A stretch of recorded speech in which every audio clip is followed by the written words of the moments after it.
¿Cómo están, apreciados amigos y amigas? Les saluda Víctor Vivas, magistrado presidente del Tribunal Electoral de Quintana Roo, y les doy la más cordial bienvenida a otra edición más de Diálogos a Term, una serie de actividades no presenciales que organiza la Asociación de Tribunales Electorales de la República Mexicana, con la finalidad de abonar a la difusión de la cultura democrática en estos tiempos tan difíciles de contingencia en los que, a pesar de la distancia, estamos más unidos que nunca. Antes de comenzar con la entrevista de hoy, quiero agradecer a nuestro presidente y muy apreciado amigo, el doctor César Lorenzo Wong Meraz, por la amable invitación que me hace para conducir este diálogo. Hoy hablaremos de un tema muy importante como lo es la justicia intercultural, y para ello tengo el muy alto honor de saludar a una mujer extraordinaria, a una experta probada en la materia electoral, pero sobre todo una muy apreciada amiga. Ella es la doctora Eva Barrientos Cepeda, magistrada integrante de la Sala Regional Jalapa del Tribunal Electoral del Poder Judicial de la Federación. Magistrada, bienvenida. ¿Qué tal? Muy buenas tardes, con el gusto de saludarte también, querido amigo, y bueno, esperando que estés bien junto con tu familia, al igual que todos los que estén escuchando esta entrevista. Y bueno, antes que nada, muchas gracias por la invitación, a ti, querido magistrado, a TER, por estas entrevistas, y de verdad felicitarlos porque pues es la forma ahorita, aunque estamos en esta pandemia, pues seguir activos y estar platicando temas que pues ahorita con la pandemia justamente cambia la dinámica. Muchísimas gracias por la invitación.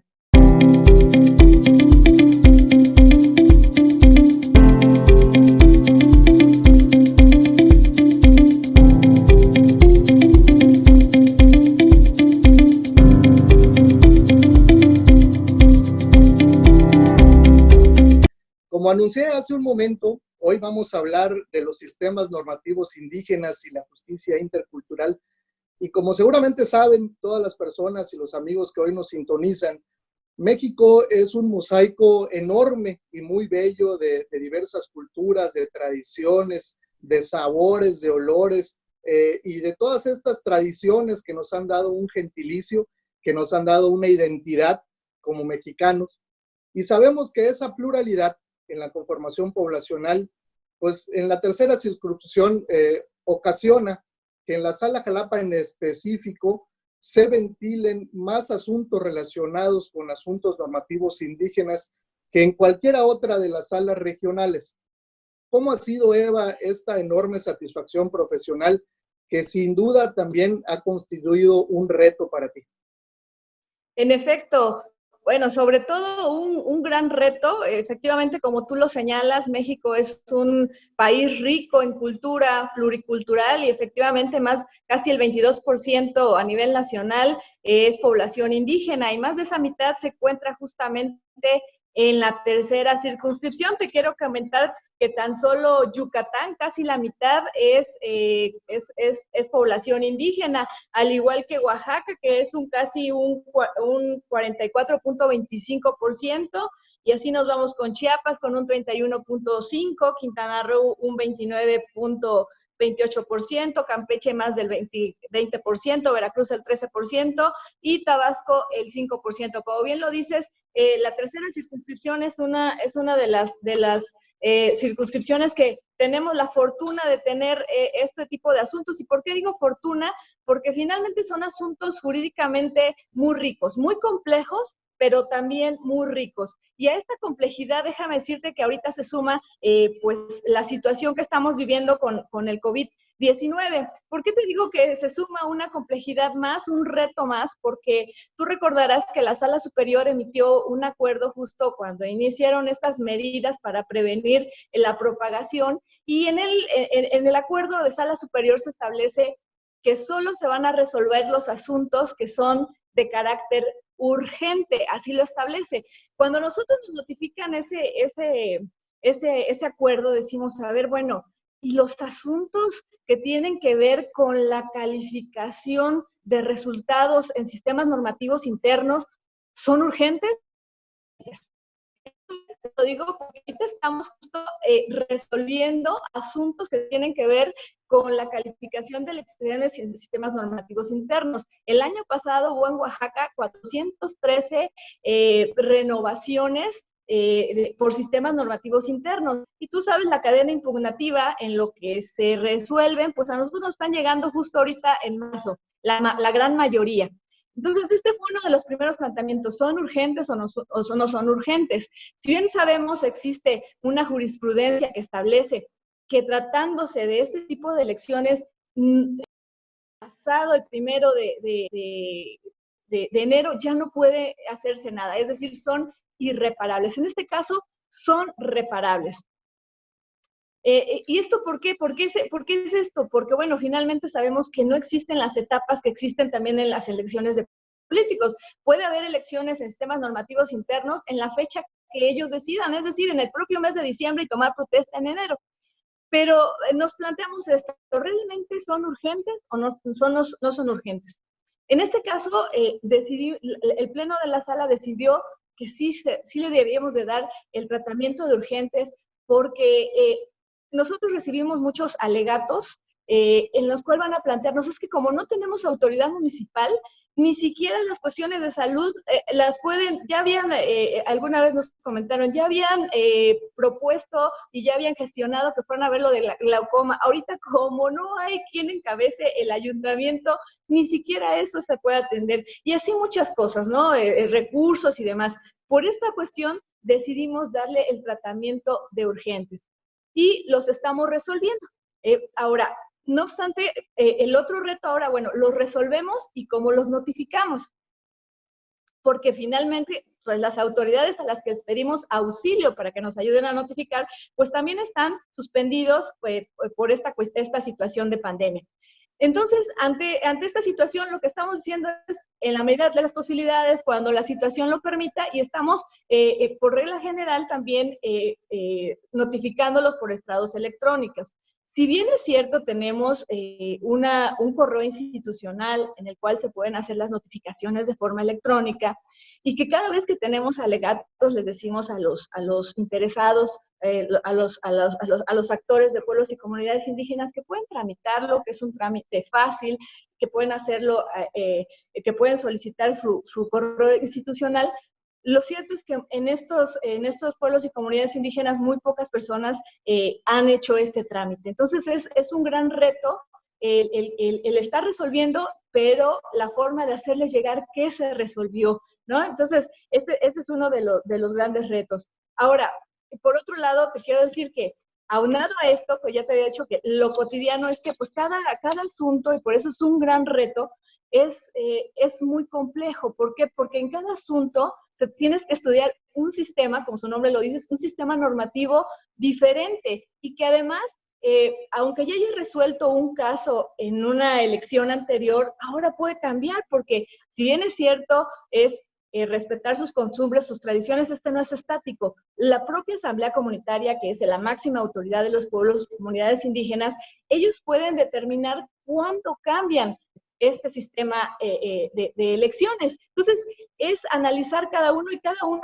como tú bien lo sabes, su cosmovisión es totalmente distinta a la que tenemos nosotros. Y entonces tienes que estudiar a ver si tienen un sistema de cargos, cuáles son esos sistemas de cargos, si tienen el tequio, en qué consiste en su comunidad el tequio, cuál es su organización comunitaria, política y social en cada comunidad.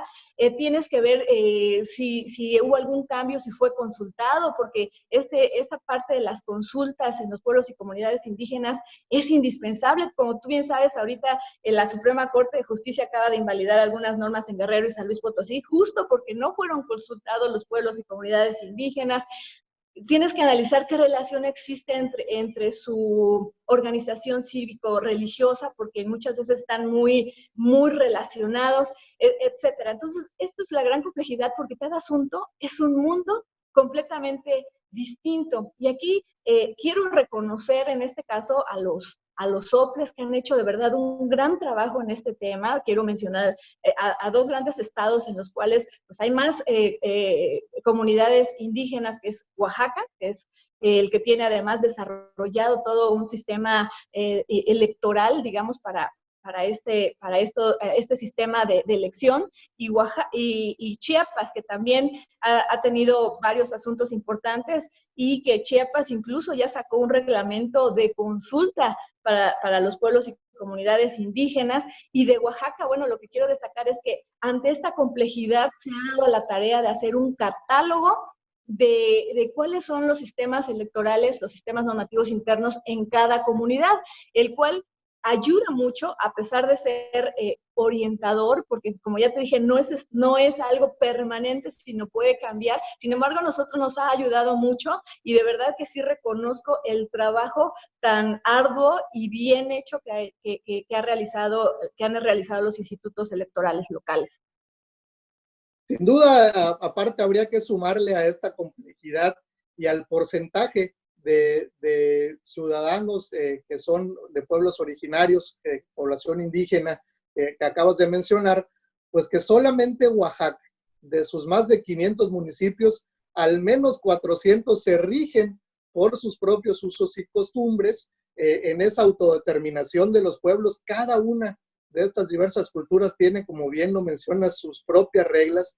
Pero la Sala Superior y por supuesto la Sala Jalapa, quien es quien más atiende este número de asuntos de comunidades indígenas, a golpe de sentencias ha sabido abrir la brecha para que pues, los derechos político-electorales de los hermanos de los pueblos originarios estén plenamente garantizados y con el pleno respeto también a su autorregulación.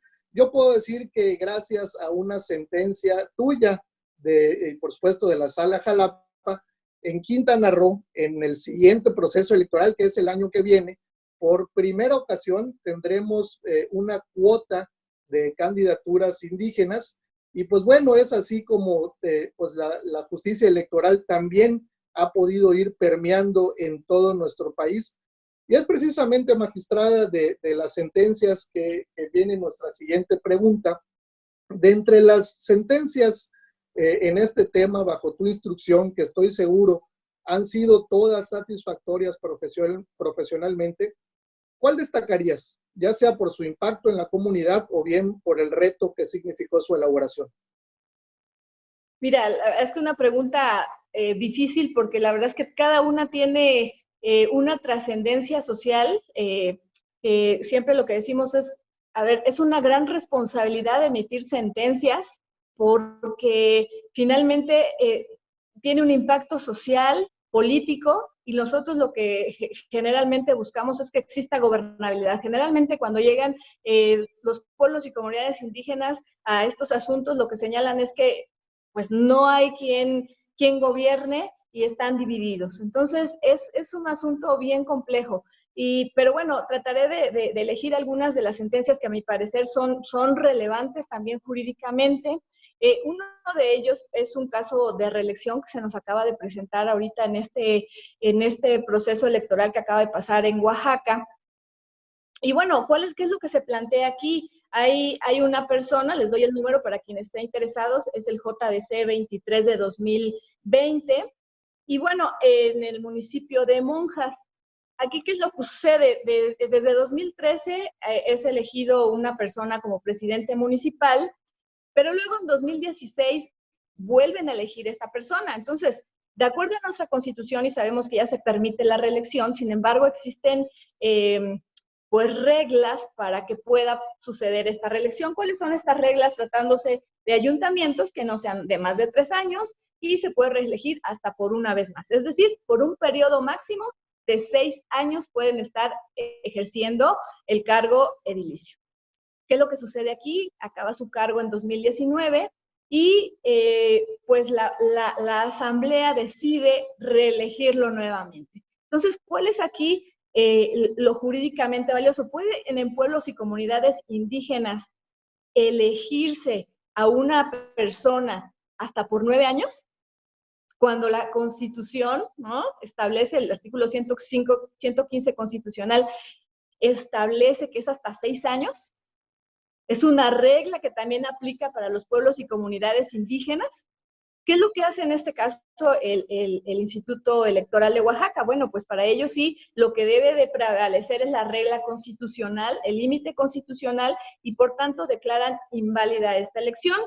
Esta decisión es confirmada por el Tribunal Electoral local, llega a Sala Jalapa y en Sala Jalapa pues analizamos si realmente esta regla constitucional aplica o no.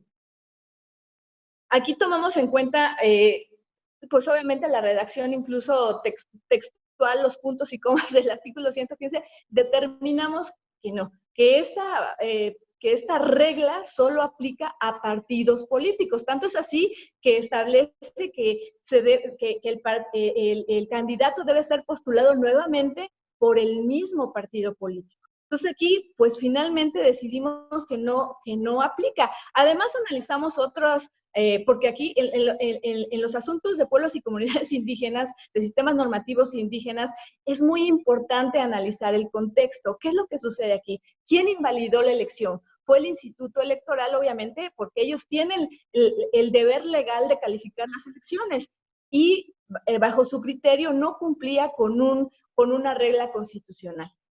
Pero el contexto, ¿cuál es? Ninguna persona de esta comunidad fue a impugnar la elección. ¿Quién es que impugna ante el tribunal local? Pues al que le habían quitado el derecho a reelegirse.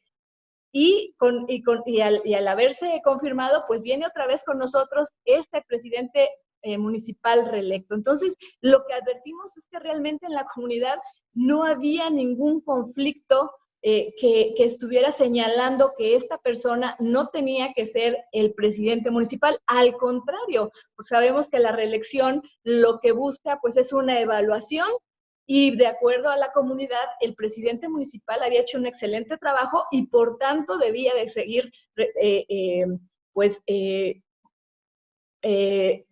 gobernando este municipio. Ahora, ¿cuáles otras cosas que analizamos? A ver, porque sí, una cosa de lo que se busca evitar en la reelección, pues es el cacicazgo, que se perpetúen en el poder. Sin embargo, en este caso dijimos, a ver, también es cierto que al él ya estar tres periodos seguidos en el poder, pues lo cierto es que no ha permitido que, por ejemplo, una mujer pueda acceder al cargo.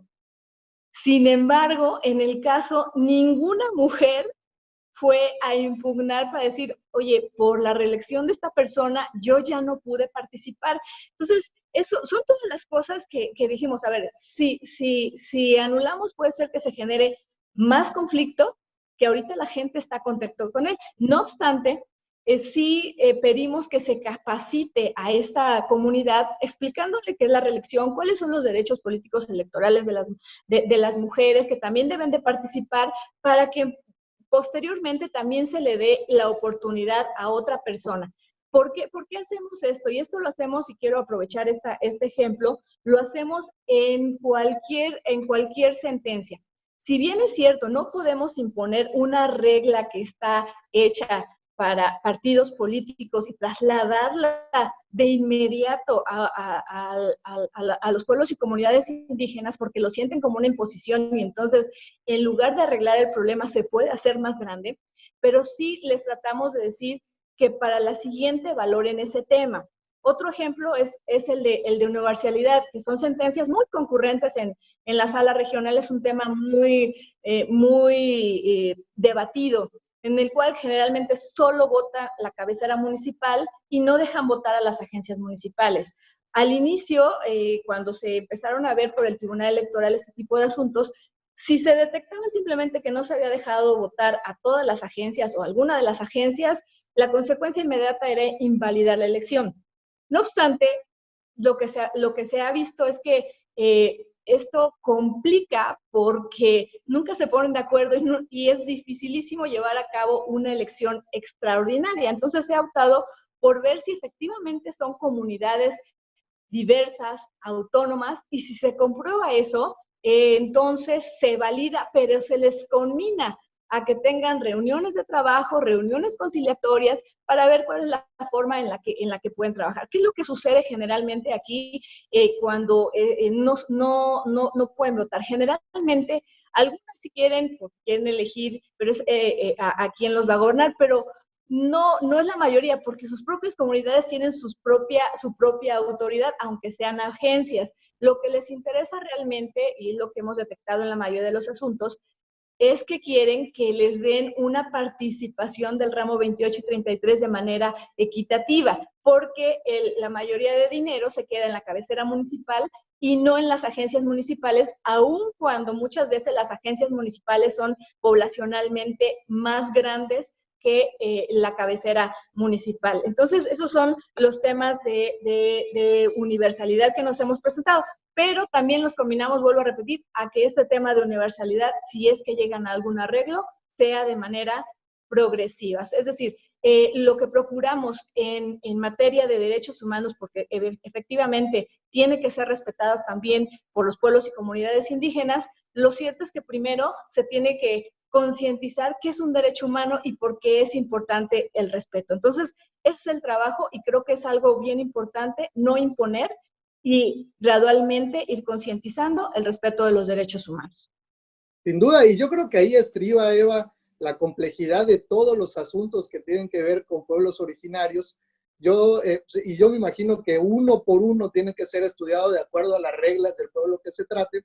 Yo recuerdo uno de los casos emblemáticos que en alguna ocasión leí, de un joven al que no se le permitía participar en las elecciones de su comunidad porque no cumplía la edad mínima, que él tenía ya 25 años y no se le permitía participar. Y él decía, bueno, la Constitución señala que mi mayoría de edad es a los 18 años, yo soy un ciudadano mexicano y quiero participar en la elección, pero este joven, aparte de no cumplir con la edad requerida, tampoco había realizado el tequio. Entonces, pues ahí hay que prevalecer las reglas autoimpuestas por el pueblo de que se trate y bueno, pues eventualmente no se trata de que siempre prevalezcan los derechos políticos electorales de un ciudadano en lo particular sobre toda una comunidad, y es ahí donde los jueces pues tienen que hacer a un lado todo lo aprendido para exclusivamente aplicar las reglas del pueblo de que se trate. Y qué bueno que ahorita en tu respuesta anterior mencionabas el caso de las mujeres y lo difícil que ha sido llevar la justicia electoral a las comunidades indígenas. Han habido también casos paradigmáticos como el de Rosa Pérez en Chenaloa, quien después de haber ganado la elección no se le permitía tomar la protesta y entrar a su administración. Y sin duda, en nuestro país, y qué bueno que así sucede, la paridad llegó para quedarse, Eva. Y sobre ello quiero hacer mi siguiente pregunta. ¿Cuál ha sido la dinámica generada por la inclusión de reglas de paridad en los sistemas normativos indígenas? ¿Qué tanta ha sido la resistencia en comparación con el sistema normativo nacional?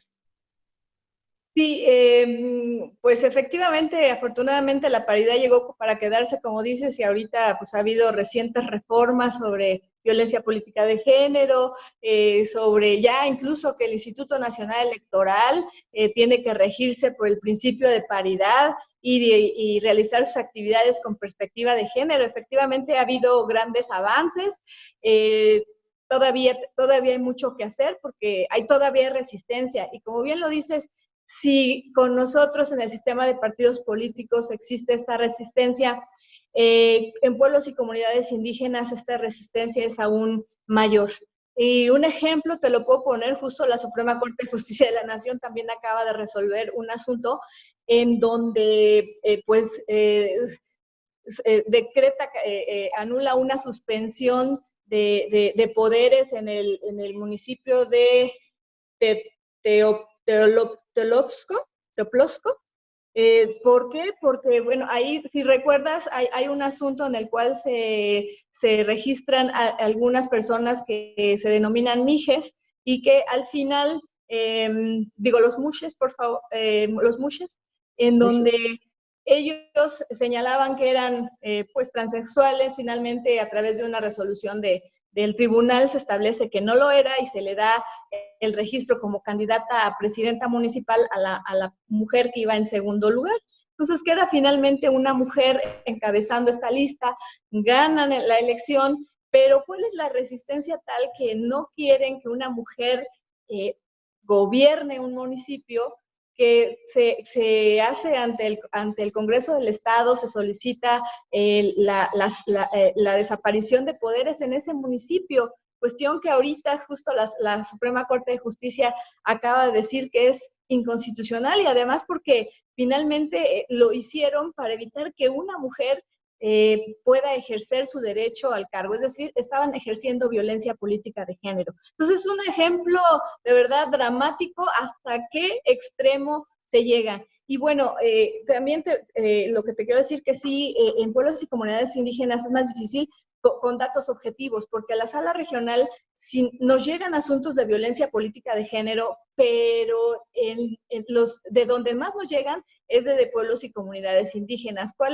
¿Qué es lo que pasa? Cuando llega una mujer, generalmente no la dejan tomar protesta, o si la dejan tomar protesta, no le pagan sus dietas, o si le toman protesta y le pagan, no le dan todo los material necesario, no la convocan o no le dan incluso oficina. Tenemos un dato dramático de una regidora de Ornato, que así le pusieron, primero los obligan a darles la regiduría, y cuando les obligan a darles la regiduría, le crean una regiduría de Ornato, y cuando ella pregunta que dónde tiene que estar, pues en el parque, porque es la regidora de Ornato, no le daban oficina. Entonces es muy complejo realmente en pueblos y comunidades indígenas. Pero también, ¿cuál es la regla? ¿Qué es lo que hemos analizado? Porque también, y muy acertadamente, la nueva reforma establece que obviamente los pueblos y comunidades indígenas tienen que prevalecer y aplicarse el principio de paridad de género, porque finalmente pues también es un derecho humano, pero tiene que ser de forma gradual. Vamos a lo mismo. Si en una sentencia tú impones que tienes que poner mitad mujeres y mitad hombres, para empezar, no se va a poder llevar a cabo la elección. Si se lleva a cabo y llega alguna mujer, no la van a dejar ejercer. Incluso hemos tenido casos en donde cuando hay mujeres aguerridas, obviamente, que defienden su derecho, van e impugnan, lo que las amenazas es: si le sigues, te vamos a desterrar. Hemos tenido desafortunadamente varios casos. Entonces, es muy complejo. Entonces, aquí creo que lo que se necesita en esta materia de derechos humanos, incluyendo la paridad de género, es un trabajo interinstitucional. O sea, no se puede a través solo de una sentencia. Sí, es mucho el trabajo y se ha avanzado muchas cosas a través, como se llama, a través de golpe de sentencia. Sin embargo, es importante aquí la concientización, vuelvo a repetir, en los pueblos y comunidades indígenas, a través de la Secretaría de Mujer o Instituto de la Mujer, como se llama, a través de gobernación, a través de los institutos locales, tribunales locales. O sea, finalmente es un trabajo complejo en el que primero tenemos que hacer conciencia, porque es importante que se sume el trabajo de hombres y mujeres también en los pueblos y comunidades indígenas, porque si llegamos solo a imponer es muy complejo. Y aquí hay asuntos paradigmáticos, como ahorita que señalabas esto de la edad, pues también hay asuntos en donde se establece como requisito que una mujer para ser candidata tenga que estar casada, ¿no? ¿Por qué? Porque el marido es el que está contribuyendo a la comunidad, y justo como hace rato señalabas, en esta cosmovisión que primero está la comunidad, el derecho comunitario, y en segundo lugar el derecho individual.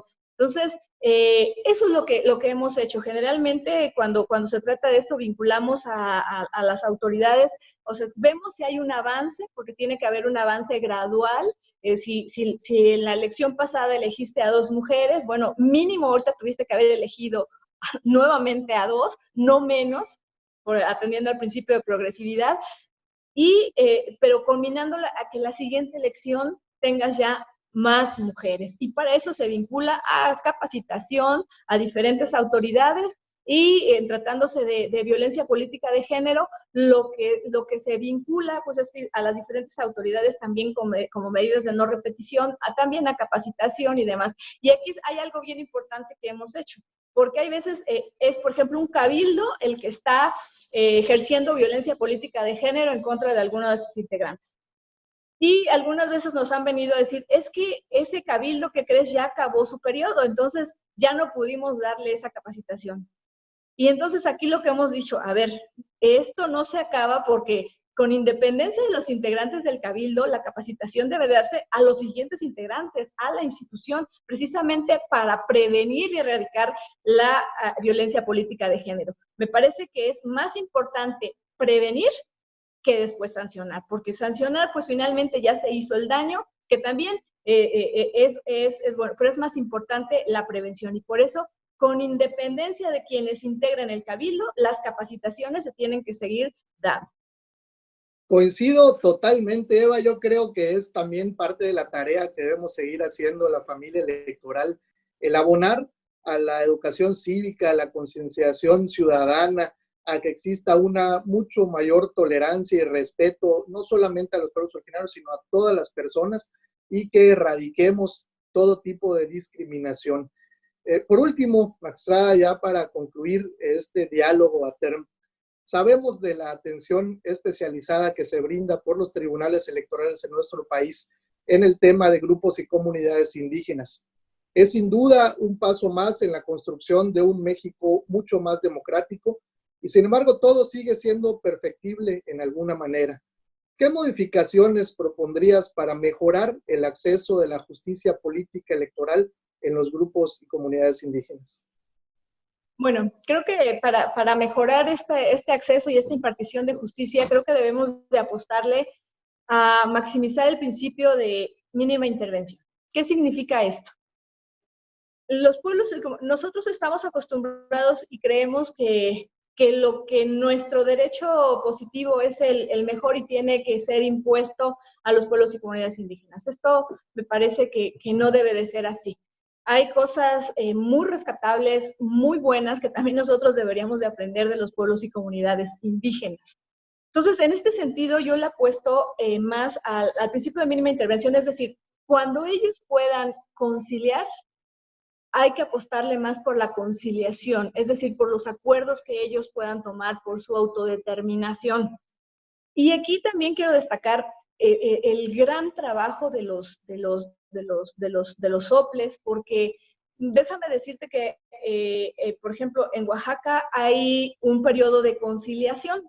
Entonces, muchos de los asuntos, el trabajo que hacen es maravilloso, de verdad, mi reconocimiento, porque muchos de los asuntos allí se quedan. Entonces, a mí me parece que algo que se debería de trabajar es que la etapa de conciliación pudiera darse en cualquier momento, aun cuando ya exista ante un tribunal local o ante la federación algún medio de impugnación interpuesto, que en el momento que ellos quieran conciliar, se pueda hacer esta conciliación. Me parece que eso es a lo que le debemos de apostar para la solución de conflictos en pueblos y comunidades indígenas. ¿Y por qué lo digo? ¿Por qué lo digo? Porque finalmente una sentencia en pueblos y comunidades indígenas es muy difícil de lograr su cumplimiento. Sí se logra, pero después de muchos años. Tengo un ejemplo de San Bautista Aguelache, en la cual desde 2009 se invalida una elección, se ordena una elección extraordinaria, no se puede llevar a cabo, se nombra pues, a un comisionado municipal, y así. El caso es que llega hasta 2019 y pues llega un grupo de personas diciendo es que en nuestra comunidad no se ha podido no se ha podido llevar a cabo una elección extraordinaria. Y allí también quiero destacar esta parte de, a ver, nos planteamos, ya se va a acabar el año, porque esto fue presentado en octubre, vamos a ordenar una elección extraordinaria. ¿Hasta cuándo se puede ordenar una elección extraordinaria si ya acaba en diciembre? Ojo, aquí siempre tenemos que cumplir los tribunales por el cumplimiento de nuestras sentencias para cumplir con el mandato constitucional del 17 de una justicia completa. Sin embargo, ¿hasta cuándo va a ser una elección extraordinaria? Y entonces, en esa sentencia lo que decimos, bueno, con independencia del nombre que se diga, lo importante es que se haga la elección, y nos parece que ya lo que se tiene que hacer es una elección ordinaria, porque pues ya va a iniciar el siguiente periodo. Ahorita, así es, entonces, porque si hacemos una elección extraordinaria cuánto va a durar o a partir de qué periodo, entonces que sea una elección ordinaria. Y eso no implica un incumplimiento de sentencia, porque finalmente la finalidad es que se cumpla la sentencia. Pero bueno, por eso es que yo le apuesto ante esta complejidad, porque finalmente, vuelvo a repetir, los pueblos y comunidades indígenas tienen una cosmovisión totalmente diferente a la de nosotros, a que primero ellos concilien. Otro de las cosas que yo creo que se deben de modificar, pues es obviamente una justicia más cercana y que ahorita justo también con la pandemia es un gran aprendizaje. Finalmente, es una gran tarea pendiente de la justicia electoral el establecer el juicio en línea. El acceso a los pueblos y comunidades indígenas, nosotros sabemos que es muy complicado, existen pocos medios de comunicación, el gasto también, porque pues es el trasladarse ya sea a la ciudad capital donde se encuentre el tribunal o a donde se encuentre la sala regional, es muy alto el costo. Entonces, creo que tenemos que apostar por esta más cercana. También, digo, nosotros ya en sala regional ya habíamos implementado desde hace mucho tiempo justo estas videoconferencias para recibir alegatos y con esto pues evitarles un gasto a los justiciables, pero me parece sí que ahorita tenemos que trabajar ya, es algo que urge, el juicio en línea. Y también creo que algo que tenemos que trabajar, que es un área de oportunidad, finalmente, es que el trabajo también interinstitucional, tener esta cercanía, justo por eso agradezco este espacio de verdad en donde estamos los tribunales locales y una servidora podemos estar dialogando y llegar a otros oídos, es esta comunicación cercana entre los tribunales locales, los soples y la autoridad federal. ¿Por qué? Porque, por ejemplo, los soples son los que tuvieron la cercanía, incluso algunos fueron de observadores a ver alguna elección, y pues nos pueden dar datos que en el papel finalmente no se advierten. Y una prueba la podemos interpretar de una forma o de otra, dependiendo de ese detalle que nos cuentan quien sí estuvo en la elección. Entonces, aquí yo sí quiero destacar realmente el trabajo que hacen los OPLES y los tribunales locales, porque son quienes tienen realmente el pulso de lo que está pasando en su entidad. Y para mí sí es importante eso, y yo sí me he atrevido, por ejemplo, en algunos asuntos, en algún asunto de Tabasco que fue muy relevante, en donde confirmamos a un candidato no registrado de una ranchería justo pues, con población indígena también, y sí me atreví a preguntarle, oye, ¿cómo está esa comunidad? ¿Qué hay ahí? ¿Qué pasa? ¿No? Porque esa parte nos ayuda a tomar una decisión que finalmente lo que queremos es emitir una sentencia que genere paz social, ¿no? Entonces, a mí me parece que tenemos que trabajar más en conjunto, más en comunicación, y creo que eso va a abonar mucho a la democracia en nuestro país. Muchísimas gracias. Y coincido contigo, me parece que en un mundo cada vez más globalizado, el acercar la justicia electoral a través de estos medios electrónicos, a través de la modernidad, pues acortaría las brechas y también, en cierta medida, también nos ayudaría a los tribunales y a las autoridades electorales a hacer también mucho más rápidas las notificaciones, y por supuesto eso también no solo ayuda a la economía de las instituciones, sino incluso a nuestro mundo por todo el papel que nos vamos a ahorrar y el tiempo. Entonces, el tiempo, querida Eva, es un juez implacable y desafortunadamente hemos llegado al final de este diálogo a termo. Quiero agradecerte en nombre de nuestra asociación y de su presidente, mi amigo César Lorenzo Gómez, por tu tiempo y por los conocimientos que nos has vertido el día de hoy. Y magistrada, preguntarte algo más que tú quieras agregar a nuestro diálogo de hoy. No, pues también agradecer, la verdad, este espacio y desearle a todos los que vean esta entrevista, incluyéndote, amigo, y también al presidente de ATERM, pues que estén bien con su familia, hay que tomar todas las precauciones. Ahorita pues estamos a través de este espacio que también es muy valioso, pero pues esperamos también pronto vernos en persona. Muchísimas gracias, querida Eva. Pues agradeciendo a todos y a todas su amable atención. Les deseo que en sus hogares todos sus seres queridos se encuentren bien de salud y les exhorto a que sigamos cumpliendo con las medidas de seguridad y de higiene y por favor, quédense en casa. Muchísimas gracias, Eva. Buenas tardes.